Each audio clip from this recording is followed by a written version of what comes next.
अरे रात्री म्हणजे किती वाजता? बरं आहे, काढा तुमचा.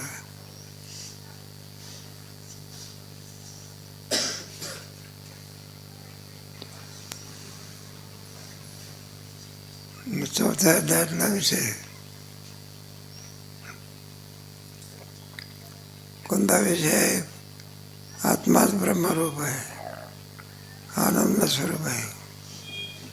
आणि दुसरा विषय कोणता आहे? आत्मस्वरूपाच्या ठिकाणी दुःख कालत राहील.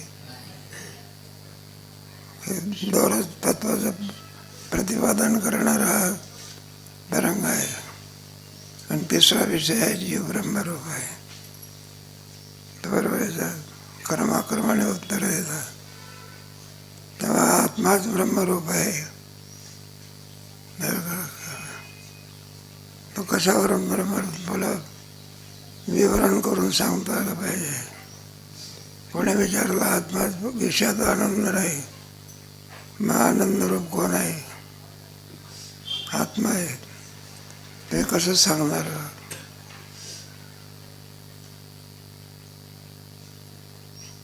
काय करा, बऱ्याच वेळ फोन गेलेला तेव्हा कोणी विचारसागर शिकता तुम्ही विषयात आनंद नाही, आनंदरूप कोण आहे? मग कशावरून आहे? प्रश्नाला सिद्धी करून दाखवा. मग तुम्ही कशी सिद्धी करणार?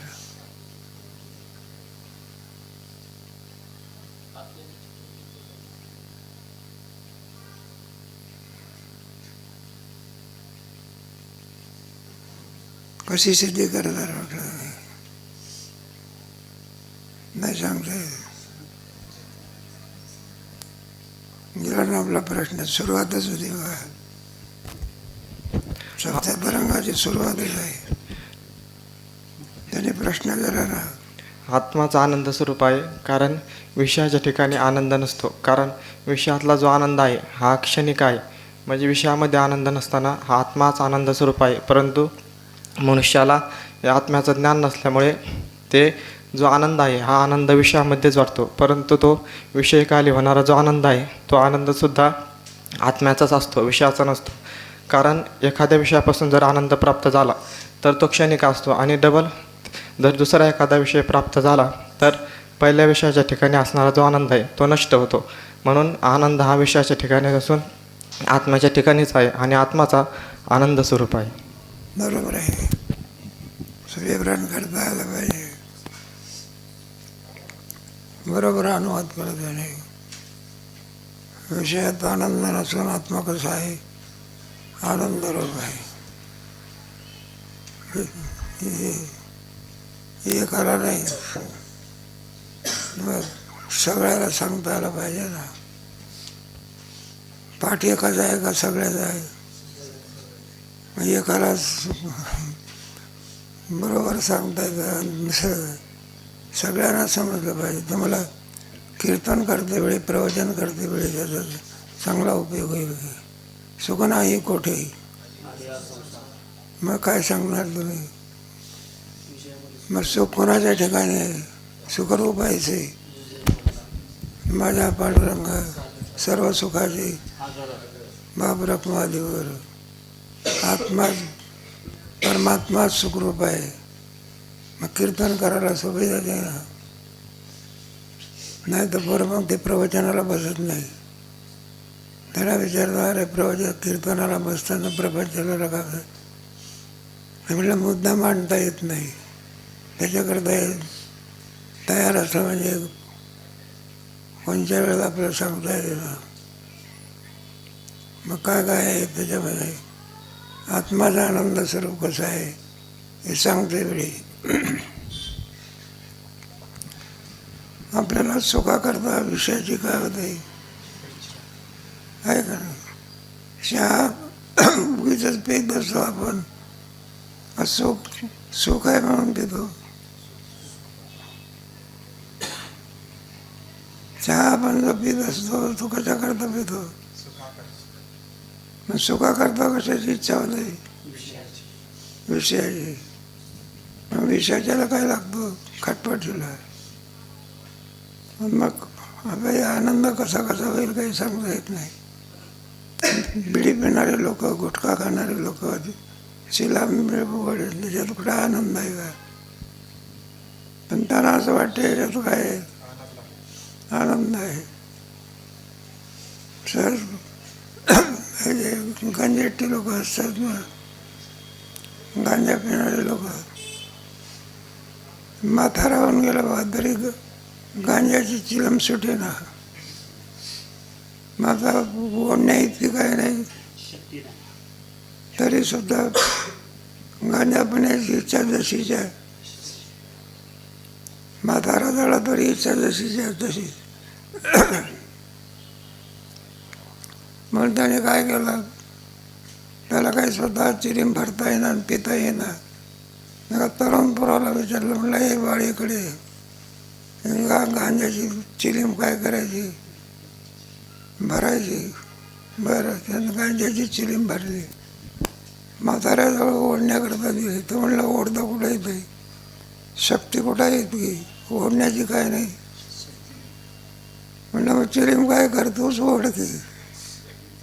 म्हटलं बाबा तुम्ही ओढणार कुठं, म्हटलं जमत नाही माझ्याकडं.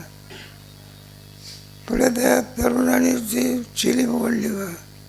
पण त्याचा धूर असतो का नाही, तर धुराचा वर जायला लागा, फुंकायला लागला तो. हे म्हटलं बाबा असं करू नको. म्हटलं का बरं, म्हटलं धूर वर फेकायचा नाही. म्हटलं धर कुठं फेकायचा, म्हटलं मी हा करतो माझ्या तोंडात फेकायचा.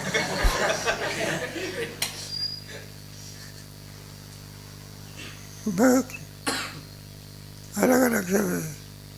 मग दुःखा करता करत असतो का सुखा करता. मग आपला भ्रम आहे. कोणता भ्रम आहे, विषयात काय आहे, सुख आहे. मग तो भ्रम निवृत्त झाला पाहिजे. विषय काय करतात, निमित्त कारण आहे, पण उपादान कारण आनंद आहे. विषय काय करतात, आपले वृत्ती काय करत असेल. विषय प्राप्त झाला म्हणजे वृत्ती अंतर्मुख होते, एवढंच काम विषयाचं आहे. अंतर्मुख झालेल्या वृत्तीमध्ये ब्रह्माचा काय पडतोय, आभास. आणि ते सुख कोणाचं आहे, ब्रह्माचं आहे. आणि आपल्याला असा भ्रम होतो ते सुख कोणाचं आहे, विषयाचं आहे. मग विषयाचा सुख जर ते सुख विषयाचा स्वरूप आहे तर केव्हाही काय झाला पाहिजे, आनंद झाला पाहिजे. केव्हाही होत असतो काय. भूक संपली म्हणजे लाडू कुठं आनंद द्यायचो बाबा. लाडू जर आनंद रूप आहे तर कोणत्या लाडूपासून काय झालं पाहिजे, होत असतो का. भूक आहेपर्यंत आनंद, भूक संपली आनंद संपला. सुंदर विवरण नाही बरं का. थोडं काय होतं आपले वेदांत सांगण्याचा उत्साह राहतो विद्यार्थ्याला.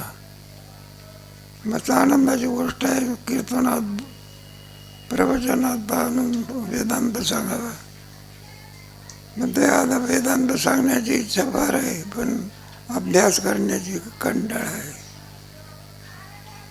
त्याच्यावरती मग आपल्या 2-3 गोष्टी सांगून आपलं भजन काय करायची,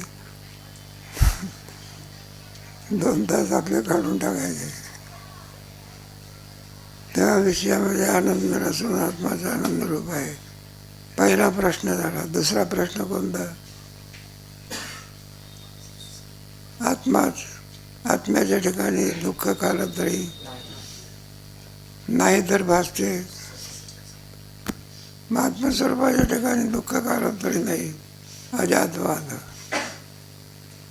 आत्मस्वरूपाच्या ठिकाणी बरं का सर्प काय दुःख नाही, त्याला अजातवाद म्हणतात. भासते याची वाट काय. सूर्याच्या ठिकाणी अंधार आहे का, मग कधीतरी आहे का. मग तुमचे ते प्रकरण आलेले आहे ना. मग गुरुजीने सांगितलं कालांतरी नाही भासते याची वाट काय. काल गोष्ट सांगितली होती. डॉक्टर म्हणतो तुमच्या पोटात कोणताच विकार नाही, हा म्हणतो दुखल्याशिवाय. मग काय सांगितलं त्याच्यामध्ये? मग दुःख हे अध्यस्त आहे, विवर्तवाद सांगता आला पाहिजे. मग दुःख का वाचतं आपल्याला सांगता येते आता. कारण कोणत्याही मनुष्याला आपल्या आत्म्याचं ब्रह्मस्वरूपाचं आत्मत्वाचं ज्ञान नसतं. अनादिकालाच्या संस्कारामुळे त्याला आत्मस्वरूपाच्या ठिकाणी देहात्मबुद्धी असते. ब्रह्मच हेच आनंद स्वरूप आहे, परंतु माझा आत्मा हा आनंद स्वरूप नाही आणि ब्रह्माचा आणि माझा वियोग आहे. म्हणून त्याला ब्रह्मस्वरूपाचं आत्मत्वाचं ज्ञान नसल्यामुळे मी ब्रह्म नसून मी मनुष्य आहे असे या देहाच्या ठिकाणी देहात्मबुद्धी असते. म्हणून त्याच्या ठिकाणी जे जगत आदी पदार्थ आहे हे भासतात. बरोबर आहे, सुंदर आहे. आपल्याला मी सुखी आहे, मी दुःखी आहे, मी पापी आहे, मी पुण्यवान आहे असं आपल्याला ज्ञान आहे. मी ब्रह्मस्वरूप आहे, आनंद स्वरूप आहे, चिद्रूप आहे या विषयाचं आपल्याला काय आहे? अज्ञान आहे. आणि या अज्ञानाचा परिणाम काय आहे? दुःख आहे. सांगता आलं पाहिजे. एखादा विचारांना का म्हणला विचारसागर झाला महात्मा बरं का नसून दुःख का वाचते असं म्हटलं तुम्हाला सांगता आलं पाहिजे. आपल्याला कोणतं ज्ञान आहे? मी ब्राह्मण आहे, क्षत्रिय आहे, लहान आहे, मोठा आहे, काळा आहे, गोरा आहे असं आपल्याला ज्ञान आहे. ब्रह्माच्या विषयी आपल्याला काय आहे मग? आणि त्या अज्ञानाचा परिणाम सर्व आहे. तुम्हाला वनवेला ख्याती प्रकरणात आहे का नाही? विशेष रूप कायम राहतो अज्ञान आणि त्या अज्ञानाचा परिणाम सर्व आहे. त्याप्रमाणे त्या अज्ञानाचा परिणाम दुःख आहे. मग तो सर्प कसा आहे? सत्मानवादावर बाद होतो, असत्मानवादावर प्रतीतीला येतो. सदा म्हणजे त्याप्रमाणे दुःख सुद्धा कसं आहे ते आहे नाही. ब्रह्मज्ञान झालं म्हणजे दुःखाची काय होते? म्हणजे आत्मस्वरूपाच्या ठिकाणी दुःख जसं दोरीच्या ठिकाणी दुःख हे कालांतरही नाही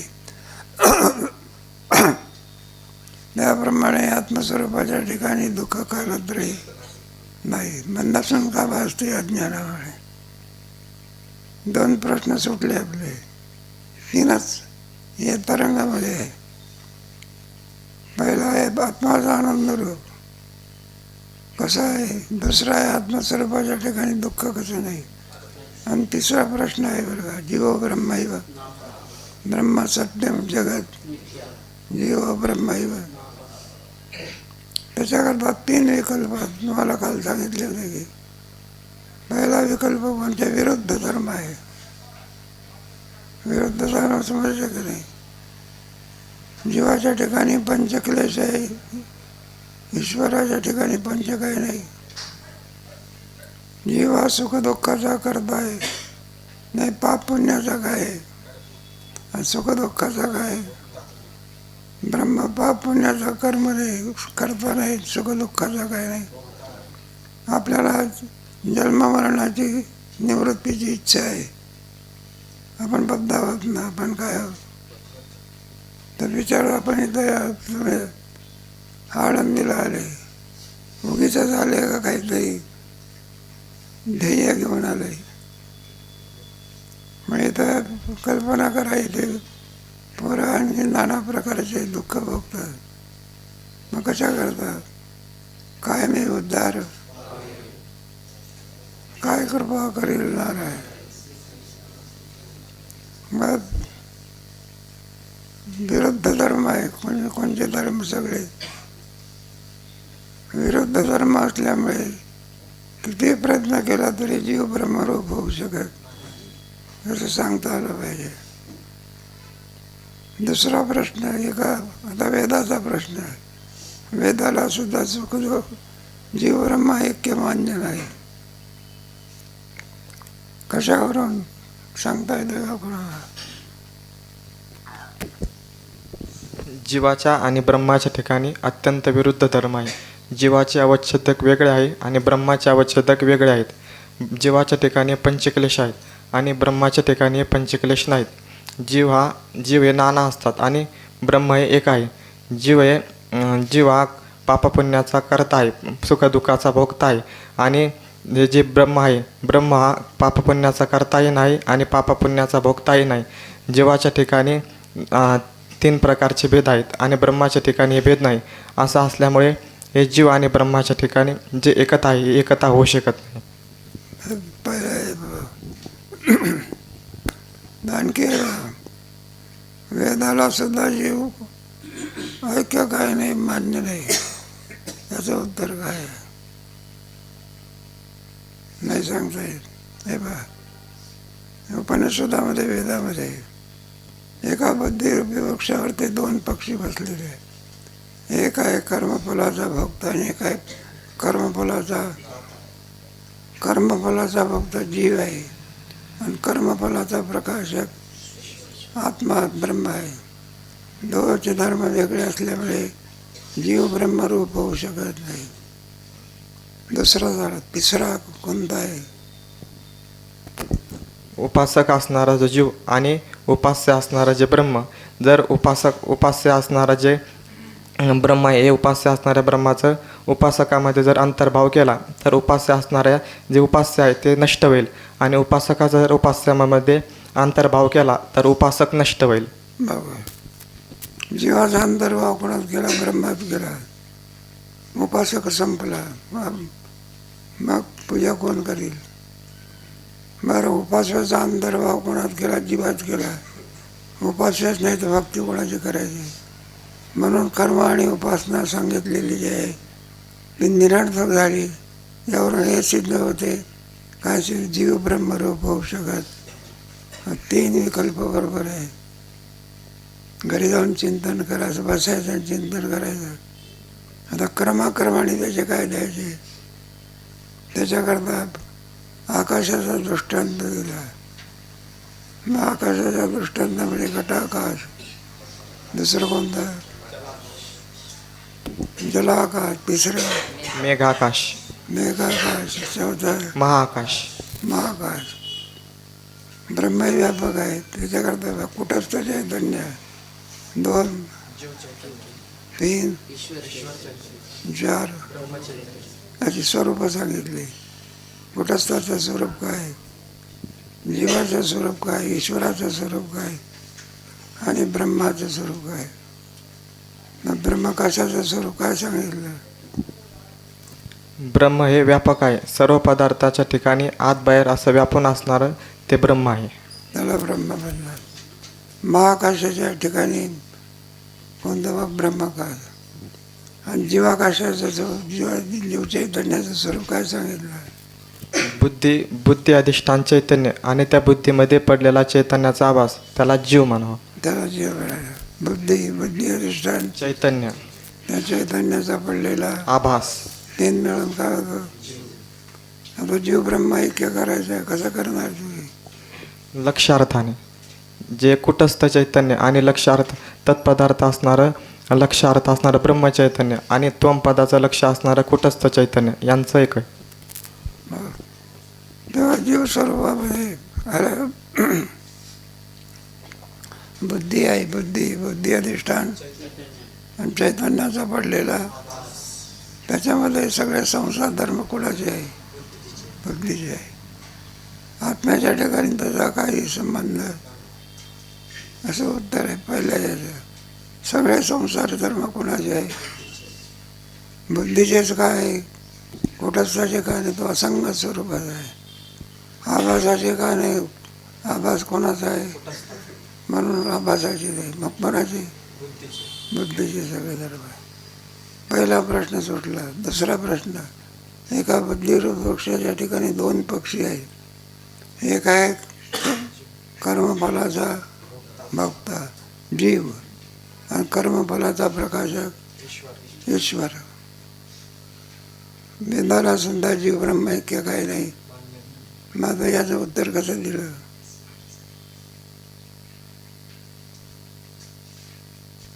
नाही सांगता येत. मग तिथे त्याचा अर्थ असा घ्यायचा, जीव परमात्मा नाही घ्यायचा. मग काय घ्यायचा? कुटस्थ आणि आभास. मग कुटस्थ आणि आभास या दोन्ही ऐक्य करायचं. चैतन्याचं काय ऐक्य आहे आणि आभासामध्ये काय भेद आहे. समजतं? जीवाचा आभास आणि ईश्वराचा आभास परमात्मा आहे, त्याच्यामध्ये काय भेद आहे. आणि आपल्याला ऐक्य कोणाचं करायचं आहे? बघ, चैतन्याचं ऐक्य आहे आणि आभासाचं ऐक्य आपल्याला करायचं. आभासामध्ये ईश्वराचा आभास जीवाला फल देत असतो आणि जीवाचा आभास भक्त आहे. नाही तर काय फल देणारा कोण आहे? त्याच्यात पुन्हा थोडी शंका सांगितलेली आहे. म्हणजे मीमांसक लोक ईश्वर काय करीत नाही, का मानत नाही? कारण ते म्हणतात की कर्मच फल देतं. कर्मच फल देतं, म्हणून कर्म हे फल देत असल्यामुळे ईश्वर मानण्याची गरज नाही. कर्म का फल देत नाही? कारण कर्म जड आहे. जड आहे. जडाला कुठं अक्कल असते का? जड कोणाला म्हणा, ज्याला ज्ञान नाही, क्रिया नाही, खांब कसा आहे? आता इथं काही पाठ चालतात कितीतरी वर्षापासून. माणसाला ज्ञान होते, खांबाला ज्ञान होते का? मग खांबाला ज्ञान का होत नाही? जड स्वरूप आहे. एखाद्या मुलाला म्हटलं, हे बाळीकडे येते, बरोबर आपले येते की? खांबाला सांगितलं इकडे येते, तो खांब येतो का? काय येत नाही. म्हणून कसं सांगितलंय तुमचे? आभासामध्ये काय आहे? भिन्नता आहे. चैतन्य कसं आहे? एक आहे. म्हणून तिसरा प्रश्न जीव ब्रह्म ऐक्याचा. कर्म उपासना कोणाला सांगितलेली आहे? नाही सांगलं. जीवाला. वेदाने कर्म उपासना सांगितलेली आहे ना. उपासना वाक्य हे जीव ब्रह्माच्या आभासाचं चिंतन करतात. म्हणून जीवाच्या आभासाने ईश्वराकरता काय करायचे? कर्म उपासना करायची. कोणाकरता? ईश्वराकरता. आणि एकदा मी ब्रह्म आहे असं ज्ञान झालं तर कर्म उपासना काय झाली? संपली. पण त्याच्याकरता काय झालं पाहिजे? मी ब्रह्म आहे असं काय झालं पाहिजे? जोपर्यंत मी ब्रह्म आहे असं ज्ञान होत नाही तोपर्यंत संसार दुःख निवृत्त होत पुनरपि जननम. कोणतं ज्ञान झालं पाहिजे? मग तो प्रश्न आहे, मी ब्रह्म आहे ज्ञान होते कोणाला? माझा अहम ब्रह्म असे ज्ञान कोणास होते? शिष्य, श्री गुरु, जीवास अहम ब्रह्म म्हणजे मी ब्रह्म आहे असे ज्ञान झाल्याशिवाय संसार दुःख निवृत्त होणार नाही. नाही का? संसार रूपी दुःख आहे. दुःख निवृत्त होण्याकरता मी ब्रह्म आहे असं काय झालं पाहिजे? जोपर्यंत मी ब्रह्म आहे असं ज्ञान होत नाही तुला मोठी, तोपर्यंत किती जरी प्रयत्न केला तरी जन्म मरणाचं दुःख हे एकाच योनीतला आहे का अनंत योनीतला आहे? आज आपण या देहात जन्माला आलो आहे, त्याच्यापूर्वी कोणत्या देहात होतो काही सांगता येत नाही. अज्ञानामुळे आपल्याला जन्माचं काय पडलेलं आहे ते ज्ञाती पुरुष असताना त्यांना ज्ञान असते. ते गुलाबराव महाराज होते ना, त्याला ते सांगायच्या वेळी मागच्या जन्मामध्ये बेचारा आनंद होता. मागच्या जन्माचं जोग महाराज त्यांनाही मागच्या जन्माचं ज्ञान होतं. ते म्हणले मी मागच्या जन्मामध्ये ज्ञानेश्वर महाराजाच्या पालखीचे भय होतो. चरित्रवाचा जोग महाराज. आपल्याला मागच्या जन्माचं काय नाही ज्ञान नाही. मागच्या जन्माचं काय, बालपणात काय करत होते याचं सुद्धा आपल्या ठिकाणी अज्ञान आहे ना. एखादा म्हातारा मनुष्य कीर्तनाला गेला आणि कीर्तन सुटल्यानंतरला म्हणलं, बाबा कुठं गेला होता कीर्तनाला? मग कोणता अभंग होता? म्हणलं अभंगही असतो का? वारकरी कीर्तन आहे, त्याच्यामध्ये एक अभंग असतो की. कोणता अभंग होता? तर म्हणलं तुका म्हणे असं करत. आताच्या असं कीर्तन ऐकलं तरी त्याला अभंग आठवत नाही. जीवाला काय अज्ञान आहे. आणि ज्याची आवड असते ना त्याच्याविषयी ज्ञान असते. एखादा म्हातारा आहे, 80-85 वर्षाचा म्हातारा आहे, आणि लग्नाच्या गोष्टी निघाल्यानंतर तो म्हणला 18व्या वर्षी माझं काय झालं होतं, घोड्यावर बसलो होतो, घोडा हा पडला. किती वर्षाची गोष्ट सांगतो? 50 वर्षाच्या पूर्वीची. आणि आताच कीर्तन ऐकून राहिलं तर कीर्तनाचा का पण सांगत नाही. आपल्याला आवड कशाची आहे? जाऊ दे. आपल्या जीवाच्या ठिकाणी काय आहे? ज्ञान आहे ना. पण जोपर्यंत अज्ञान आहे तोपर्यंत दुःखाची निवृत्ती होऊ शकत. मग ब्रह्मदेव असो का इंद्र असो का कोणते असो, या देहातून त्या देहातून त्या देहातून एक किडा होता. आपला वेळ जातो फारसा नसा न सांगणार बरं. तर योनी जात असतात. ते एकदा भगवंताने प्रश्न केला होता नारदाला. नारद म्हणायला लागले, म्हणजे देवा काय संताचा महिमा सांगा. कोणाचा महिमा? ते भगवान म्हणायला लागले, श्रीकृष्ण म्हटलं जा, एका डबक्यामध्ये एक किडा आहे, त्या किड्याला जाऊन विचारा. नारद म्हणायला लागले, मी तुम्हाला प्रेमानं विचारतो की संताचा महिमा काय आहे, आणि तुम्ही सांगता म्हटलं किड्याला जाऊन विचारा.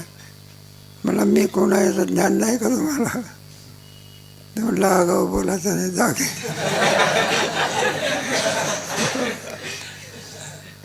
नारदाला किड्याने पातावर किडा काय पडला. मला म्हटलं तेव्हा अहो किडा मरून पडला की. म्हटलं जा एका राजा एका घरी एका पिंजऱ्यामध्ये पोपट आहे ते, त्याला जाऊन विचारा. माझा गेला तो पोपटाने नारदाला पाहता बरोबर पोपटे सुद्धा काय पडला. पुन्हा आला देवाजवळ. म्हटलं देवा, म्हणलं जा एका राजाला मुलगा झालेला आहे, त्या मुलाला जाऊन विचारा संताचा महिमा कसा आहे. आता मात्र नारद घाबरला. तर म्हणलं आतापर्यंत बरं झालं, राजाच्या घरी घालून ते पोरग जर मरून पडलं तर म्हणलं फोकट जात. मग जाऊ की नको, जाऊ की नको. मग तिथे गेल्यानंतर विचारलं, म्हणलं संताचा महिमा सांग. म्हटलं तुम्हाला कोणं पाठवलं? तर म्हणलं भगवंताने, त्याला घेऊन या म्हणायला लागले. मग भगवंताला घेऊन आला. भगवंताला पाहत्याबरोबर मुलगा जन्म आलो त्याचे. माझे सार्थक झाले. भगवंताच्या दर्शनामध्ये भगवान नरदेहाची इति कर्तव्यता कशाची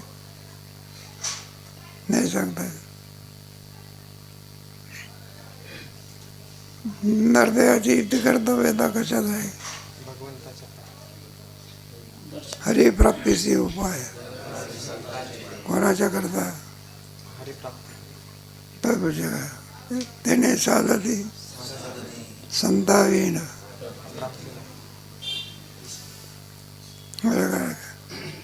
हे कशा करता सांगितलं तुम्हाला? अशा या योनी आहे. किती योनीमध्ये फिरावं, विना ब्रह्मज्ञान झाल्याशिवाय कोणती योनी प्राप्त होईल हे काही सांगता येईल. म्हणजे जन्ममरणाची परंपरा चुकवण्याकरता कोणाचं ज्ञान पाहिजे? ब्रह्माचं. तोपर्यंत जन्ममरणरूपी दुःख निवृत्त होऊ शकत नाही. पण जीवाला कोणतं ज्ञान झालं पाहिजे? आणि जीवाला ब्रह्मज्ञान झाल्यानंतर तो जीव राहतो की ब्रह्मरूप होतो? मग ब्रह्मज्ञान आहे ना, तेव्हा ते ब्रह्मज्ञान होते कोणाला, हा विषय चालला आहे. आता तुम्हाला जीव स्वरूप माहिती आहे की काय माहिती आहे? जीवाचं काय स्वरूप आहे? बुद्धी. बुद्धी बुद्धी अधिष्ठान चैतन्य आणि चैतन्याचा आभास मिळून काय होतं? आता याच्यात ब्रह्मज्ञान होते कोणाला? सुंदर विषय आहे माझा. असे आता आपण सांगितले ते समजले, पण अहम ब्रह्म हे ज्ञान कुटस्थास होते किंवा आभासास होते हे मला समजून सांगा. हे ब्रह्म हे ज्ञान कोणाचं आहे? कोणामध्ये? जीवस्वरूपात. जीवस्वरूपात तीन आहे का नाही? कुटस्थ पुढे बुद्धी, पुढे आभास. मग त्याच्यामध्ये ब्रह्मज्ञान कोणाला होते? जीवाला आहे ना. जीव स्वरूपात कोणाला होते? आपण एखादी भाजी खात असतो, त्याच्यामध्ये तिखटपणा कोणाचा? खारटपणा कोणाचा? आंबटपणा. मग भाजीमध्ये तिखटपणा कोणाचा असतो? खारटपणा आणि कडूपणा. कारल्याची भाजी आणि गोडपणा कोणाचा असतो? त्याप्रमाणे जीव स्वरूपामध्ये प्रत्येकाचं स्वरूप सांगितलेलं आहे ना त्याच्यावर. मग कोण आहे? एक कुटस्थ, पुढे आभास आहे ना, आणि बुद्धी. याच्यात ब्रह्मज्ञान कोणाला होते? कुटस्थाला होते का? बुद्धीला होते का? आभासाला होते का? असा प्रश्न कोण करतो? त्याचं उत्तर आहे वाचा. श्री गुरु, बुद्धिस्थ चिदाभासास होते, कुटस्थास होत नाही. कारण कुटस्थ असंग, निर्विकार आणि उदासीन आहे. त्यास मी ब्रह्म आहे असा विकार होणे संभवनीय नाही. आता कोणाला होते? कुटस्थाला होते का? कुटस्थाला का होत नाही? असंग स्वरूपाचा आहे. असंग स्वरूपाचा असल्यामुळे त्याला कोणताच विकार होत. मग कुटस्थाला होत नाही. मग आणखी कोणाला होतं? पुढे ब्रह्माहून भिन्न असणाऱ्या आभासास मी ब्रह्म आहे असे ज्ञान कसे होईल? बस आता आभासाला होते का? कुटस्थाला होत नाही जीव स्वरूपात. आता आभासाला होत नाही. आभास कोणाचा आहे? मग कुटस्थालाच नाही तर आभासाला कसं होईल? बरं का? आपल्या कपाळाला गंध नाही तर आरसा काय गंध दाखवेल का? कारण प्रतिबिंब कोणाचं आहे? आपलं. आपल्या कपाळाला काय नाही, गंध नाही, म्हणून प्रतिबिंबातही सुद्धा काही नाही. मग कुटस्थाला होत नाही. आभास कोणाचा आहे? मग कुटस्थाला होत नाही. मग होते कोणाला? पुढे शिष्य, महाराज, कुटस्थ निर्विकार आहे आणि आभास तर बुद्धीत उत्पन्न झाल्यामुळे तो ब्रह्माहून पृथक आहे असे आपण जीव चैतन्याचे लक्षण सांगताना सांगितले आहे. जर आभास ब्रह्माहून पृथक आहे तर त्यास मी ब्रह्म आहे असे ज्ञान कसे होईल? हे पहा, आता सांगता आभास ब्रह्माहून काय आहे? वेगळा आहे. मग काही ब्रह्मरूप आहे का? ब्रह्माहून काय आहे? वेगळं आहे. मग वेगळा असल्यामुळे त्याला ज्ञान कसं होऊ शकेल? नाही का? गाढव आहे आणि घोडा आहे, बरं का? त्या गाढवाला मी घोडा असं ज्ञान होईल का? कारण ते घोड्याहून काय आहे? किती प्रयत्न केला तरी गाढव काय होत नाही. नदीत नेऊन धाणलं तरी सुद्धा गाढवाचं ते गाढवच राहतं. जे ज्याचा धर्म असतो ना तो कधी पालटत नाही. असा सणाचा दिवस होता, एक जोडपं होता संसार.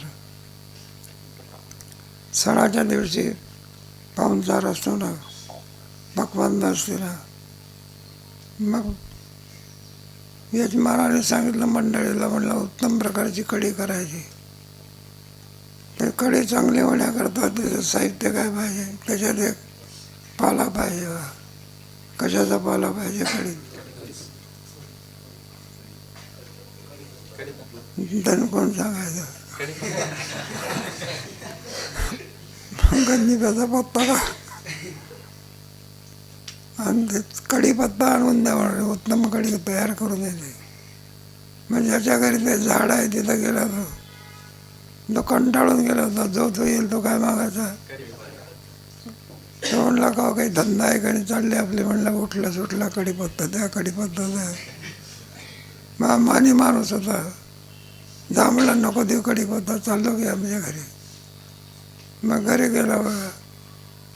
आणि पाहून सणाचा दिवस पक्वान्न तयार करायचे, बासुंदी तयार करायची. बासुंदी करता काय लागते. नुसत्या दुधाची बासुंदी होत असते का. मग त्याच्यात साखर, काय संगीत मसाला. मग त्याच्या घरी एक कडुलिंबाचं झाड होतं कोणाचं. त्या कडुलिंबाच्या झाडाला साखरेचं आळ घातलं. काय घातलं. आणि पाणी घालण्याच्या वेळी दूध घातलं बघा. ती मंडळी होती ना, ती म्हणलं यजमानाचं डोकं काय झालं. आणि नुसतं खत घालावं लागते ना. खत कोणतं घातलं मग. सगळा संगीत मसाला. आणि त्याला विचारलं, म्हणलं हे कशा करता काय. म्हणलं हे पाय कडुलिंबाचं झाड काय करून टाकू. आता किती झाली झाडाचं कडुलिंबाचं झाड कुठं गोड होत असते का. तसा जीव ब्रह्मरूप होऊ शकत सिद्धांत आहे. किती प्रयत्न केला तरी जीव काय राहणार आणि ब्रह्म काय राहणार.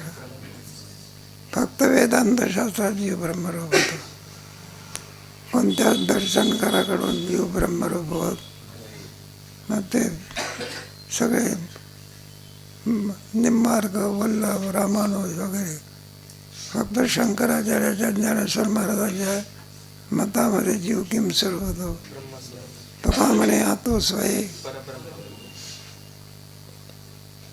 माझा हे ब्रह्मज्ञान होते कोणाला. कुटस्थला होते का जीव स्वरूपात. आभासाला होते का मग नाही. बुद्धीला होते का मग होते तरी कोणाला. त्याचं उत्तर वाचा. बरे, स्वतः ब्रह्माहून पृथक असणाऱ्या आभासास मी ब्रह्म आहे असे ज्ञान होते असे मानले तरी ते ज्ञान भ्रमरूपच मानले पाहिजे.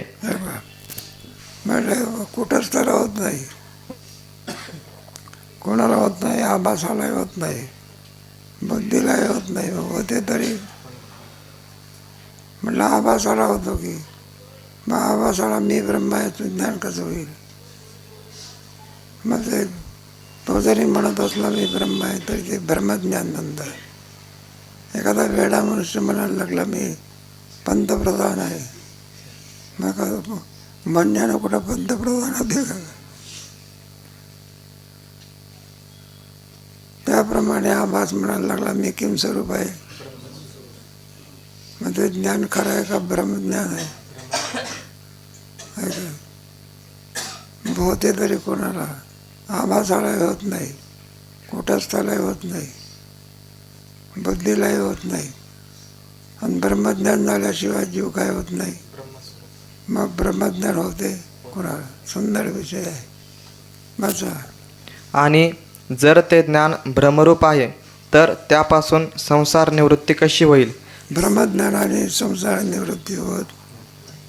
हे बा आपण मी मनुष्य आहे कोणतं ज्ञान आहे. ब्रह्मज्ञान आहे. काय ब्रह्मज्ञान समजतं ना. दोरीचं दोरी रूपाने ज्ञान होणं कोणतं ज्ञान आहे ते यथार्थ ज्ञान. आणि दोरीचं सर्वरूपाने ज्ञान होणे कोणतं आहे कोण.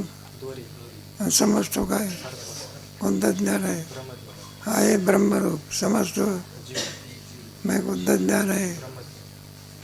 असायचं एक आणि समजायचं एक तुला ब्रह्मज्ञान म्हणतात.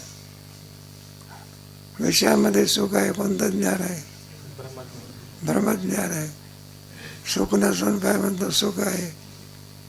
नसून ज्याचं आहे दोन्ही समजतो सर्व. हा सर्प आहे कोणतं ज्ञान आहे. ब्रह्मज्ञान.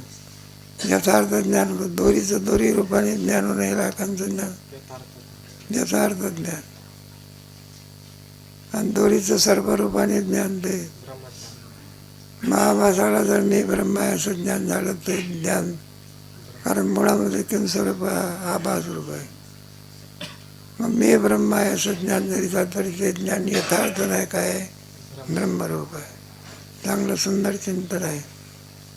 महात्मा सांगायचं आभासालाच होते, कोणाला होते, मी ब्रह्मज्ञान आहे, मी ब्रह्म आहे, हे ज्ञान कुठंच त्याला होत नाही, बुद्धीला होत नाही, कोणाला होते, आणि ते ब्रह्मज्ञान नसून यथार्थ ज्ञान आहे. पुढे सर्पाची निवृत्ती रज्जू ज्ञानाने होते असा अनुभव आहे, म्हणून आभासाच्या मी ब्रह्म आहे अशा भ्रमरूप ज्ञानाने संसार निवृत्ती होणे शक्यच नाही.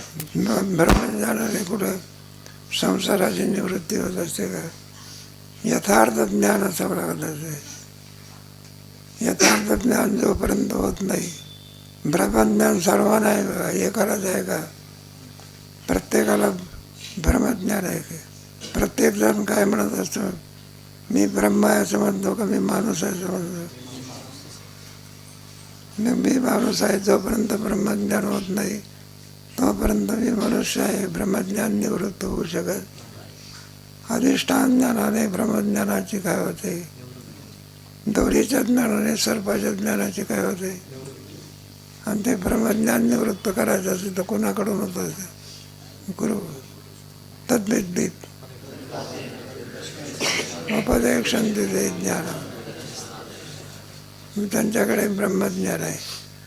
जोपर्यंत गुरुची कृपा होत नाही तोपर्यंत यथार्थ ज्ञान होऊ शकत. म्हणून यथार्थ ज्ञान होण्याकरता मनुष्य देहामध्ये कोणाची आवश्यकता आहे? गुरुची. बंगला बांधण्याची का? उत्तम कीर्तन करता येत त्याची आहे का? मग कोणाची कृपा असावी लागते? सद्गुरू. तुमच्या अभंग असते ना ठिकठिकाणी. पुढे कुटस्थ निर्विकार आहे, म्हणून त्यास मी ब्रह्म आहे असे ज्ञान होणार नाही. आणि आभास ब्रह्माहून पृथक असल्यामुळे त्यासही मी ब्रह्म आहे असे ज्ञान होणार नाही. कुटस्थाला ज्ञान का होत नाही?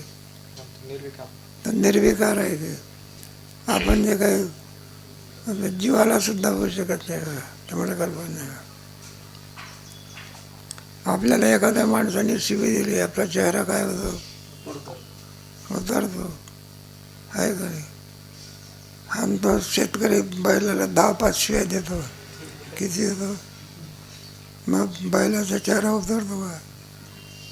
बैलाची माणसाची स्तुती केली तर वा म्हणला, काय महाराज, काय सुंदर कीर्तन केलं, पुढच्या वर्षीची तारीख चुकू नका बरं का.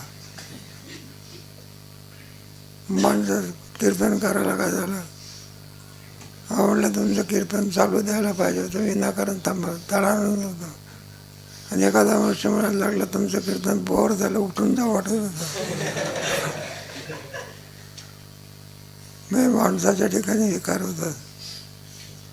एखाद्या आणि बैलाची आपण स्तुती केली, त्याला काय मान हलवतो का तो? तर ज्ञान आहे का त्याला? बरं आपण बैलाला शिव्या दिल्या, रडत असतो का तो? मग ज्ञान कोणाला आहे? आपल्या ठिकाणी पूर्ण ज्ञानत्व आहे म्हणून ज्ञान आहे. आणि एक मनुष्य देह खेरीज करून बाकीच्या देहामध्ये अल्पज्ञान आहे. सगळे कोणते ज्ञान आहे? ज्ञान आहे, पण कोणतं ज्ञान आहे? अल्पज्ञान आहे. आणि जीवाला पूर्ण ज्ञान आहे, नाही का? एखाद्या माणसाने काहीतरी हे सांगितलं तर माणसं रडत असतात, दुःख सांगितलं तर. बैलाला दुःख सांगता येत नाही, बैलाला दुःख दिलं तर रडत असतो का कधी? बरं ज्ञान नाही म्हणावं तर हिरवा चारा असला तर समजतं का? हे पहा, वाढलेली वैरण आहे कोणती, आणि हिरवी वैरण आहे. मग गुरु कोणाकडे जाते? मग अक्कल आहे का नाही? वाढलेल्याकडे का जात नाही? मग ज्ञान नाही तर हिरव्या चाऱ्याकडे कसा जातो? आणि 2-4 शिव्या दिल्या तर रडत का नाही? रडण्या इतकं काय नाही. मग माणसापेक्षा अल्पज्ञ ज्ञान आहे. ज्ञान आहे त्याला, जाऊ द्या. पण पूर्ण ज्ञानाचा मनुष्य जे आहे का, कशा करता हे सांगितलं ज्ञान. हे ज्ञान कोणाला होत नाही, बुद्धीलाही होत नाही, पुन्हा कोणाला होत नाही, आभासाला होत नाही, कुटस्थालाही होत नाही. होते तरी आणि जीवामध्ये ज्ञान तर कुटस्थ आणि आभास यांचेच ठिकाणी संभवनीय आहे. बुद्धीला का नाही? ती जड स्वरूप आहे, त्याला काही ज्ञान आहे का? एखादं भांडं आपल्या हातात, एखाद्या भिंत बांधते, दगडावर दगड ठेवतात. खालचा दगड कधी ओरडतो का? म्हणलं काय मनुष्य गोष्ट आहे, एवढा मोठा दगड ठेवतो. आणि थोडासा जरी खडा जर माणसाच्या अंगठ्यावर पडला तर हाणू का म्हणला तर मग मनुष्य कसं आहे, चेतन आहे. आणि दगड कसं आहे, मग जडाला काय नाही. जड कशाला म्हणायचं? ज्याला ज्ञान नाही त्याला काय म्हणायचं? जडाला जर ज्ञान असतं तर तुमच्या बस असते ना, तिने सांगितलं असतं बसू नका का, तर म्हणलं अपघात होणार आहे. बस सांगते का असं? बस का सांगत नाही? जड स्वरूप आहे. मग अपघात कोणाला होत असतो? सांगणारा कोण असतो? जीव कोण आहे? जिथं जिथं जीवत्व आहे तिथं चेतनत्व आहे. त्याला काय म्हणायचं? जीव म्हणायचं. पण जडाला कधी ज्ञान होऊ शकत नाही, बुद्धीला ज्ञान होत नाही, कुटस्थाला ज्ञान होत नाही, आणि चिन्हाने भासाला ज्ञान होत नाही. आणि ब्रह्मज्ञान झाल्याशिवाय जीव मुक्त होऊ शकत. मग ज्ञान होते तरी कुणाला? त्या दोघांचाही ज्ञान होत नाही असे ठरले म्हणजे जीवास ब्रह्मज्ञान होत नाही व होणेही शक्य नाही हे सिद्ध होते. आणि जीवाला काय होत नाही? काय वाचते, काय वाचते म्हटलं. बरं जाऊ दे, वाजू द्या, आपलं चालू द्या.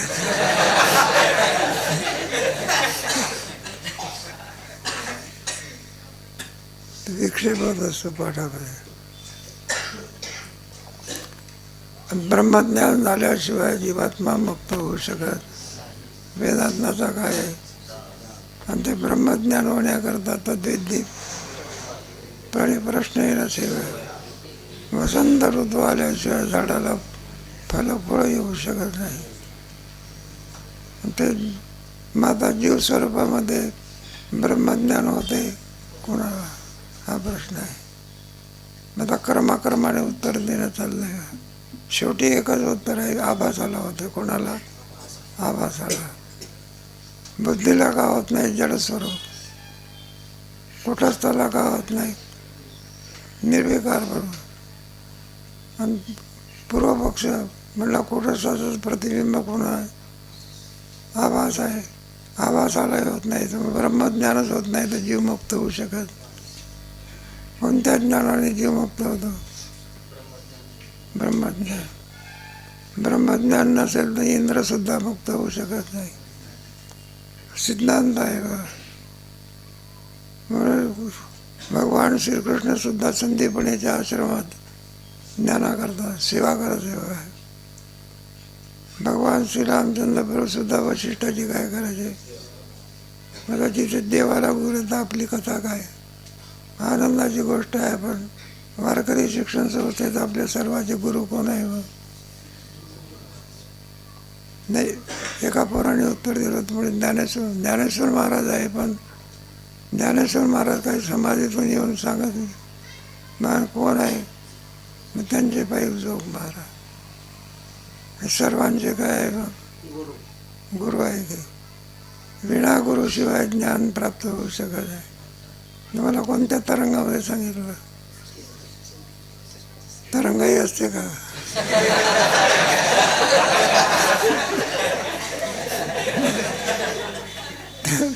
तिसरं तरंगात सांगितलं ना, सेवा कशी करायची. 3 प्रकारची सेवा सांगितली. शरीराची सेवा नाही का, काया वाचा आणि मन. श्रीगुरु सेवा ईश्वर सेवेपेक्षा कशी आहे? श्रेष्ठ आहे. ईश्वर सेवेने काय होत असते? अदृष्ट तयार होते. आणि ईश्वराच्या सेवेने दोन लाभ होत असतात. पुण्याची उत्पत्ती होत असते, जीवात्मा मुक्त. म्हणून ईश्वर सेवेपेक्षाही सुद्धा श्रीगुरूची सेवा काय आहे? अधिक आहे. तरंग होऊन गेलं. तुमची परीक्षा लक्षात ठेवा की 9 मेला सांगितले आहे. 1-2 दिवस उजळणी घेऊन टाकू तुम्ही. बीजेच्या अगोदर आहे ना. म्हणून गुरुशिवाय ज्ञान, विना ब्रह्मज्ञान झाल्याशिवाय जीवात्मा मुक्त होऊ शकत नाही. तर वेदांतशास्त्र सगळंच निष्फळ होईल की. तेव्हा ज्ञान आणि मनुष्य देहातच ज्ञान होत असते. कोणत्या देहात? मनुष्य देह खेरीज करून ज्ञानाला योग्य असा कोणताही देह नाही. तो फक्त म्हणून विधी कोणत्या देहाला सांगितलेला आहे? मनुष्य देहाला. शिवरात्री करा कोणाला सांगितलं? कुत्र्याला सांगितलं का शिवरात्री करा? जाऊ दे आपलं. माझा ब्रह्मज्ञान होते कोणाला? वाचा. आणि आपण तर निश्चयाने सांगता की मी ब्रह्म आहे असे ज्ञान आभासास होत नाही तोपर्यंत दीनत्व, दुःखित्व इत्यादी संसार धर्म निवृत्त होणार नाहीत. जोपर्यंत ब्रह्मज्ञान होत नाही तोपर्यंत किती प्रयत्न केला तरी दुःखाची निवृत्ती होऊ शकेल. जीवाच्या पाठीमागे एक प्रकारचं दुःख, एक आनंद प्रकारचं. हे सगळ्या इंद्रियाचे रोग असतात बघा. असे हे रोगात्मक दुःख 3 प्रकारचे दुःख सांगितले. पण अनंत प्रकारचे दुःख आहे. एखादा मनुष्य शरीर आहे. नाही डॉक्टरकीच्या कोर्सला तुम्ही गेले म्हणजे कोणी आय स्पेशालिस्ट, कोणी अमका स्पेशालिस्ट. सगळ्या इंद्रियाचे काय आहे. साधा किडनीचा रोग झाला की संपला रामकृष्ण हरी. आणि डायबिटीज झाला तर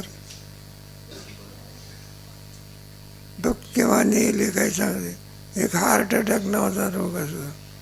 तो कोणाला केव्हा देईल काही सांगता. म्हणलं आता होता आणि कसा केला तर म्हणलं हार्ट फेल झाला की. तेव्हा एक दुःख आहे का अनंत दुःख आहे. शारीरिक दुःख, मानसिक दुःख. मानसिक दुःख म्हणजे काय काय बापाचं आणि मुलाचं काय होत नाही, पटत नाही. कोणतं दुःख?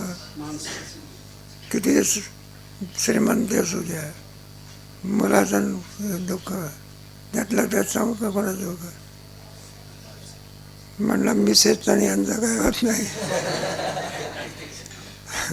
हा म्हणतो कीर्तनाला सदा, ती म्हणते तमाशाला सदा. विसंगतपणा, कुंदपणा. मग धन सुख देत असते का? प्रेम असावं लागतं. ऐक भूता परस्परे पडो. एक दुःख आहे का अनंत दुःख आहे. बरं आजच भोगत आला आहे का अनंत जन्मापासून. उत्क्रामंतम सिद्धम वापे भिंजानम वा गुणान्वितन विमुडा नानु पश्यंती पश्यंती. म्हणून याच्यातून सुटण्याकरता एकच उपाय आहे आणि तो म्हणजे सर्वांमध्ये श्रेष्ठ असणारं असं ज्ञान. वेदांत शास्त्रामध्ये ज्ञानानेच काय मिळतो. वेळा अन्य साधनाचा लाग लागू शकत. अंधार घालायचा असला तर काय पाहिजे. एखाद्या खोलीमध्ये अंधार आहे घालवायचा असेल तर काय पाहिजे. विना प्रकाशाशिवाय अंधकार जाऊ शकत.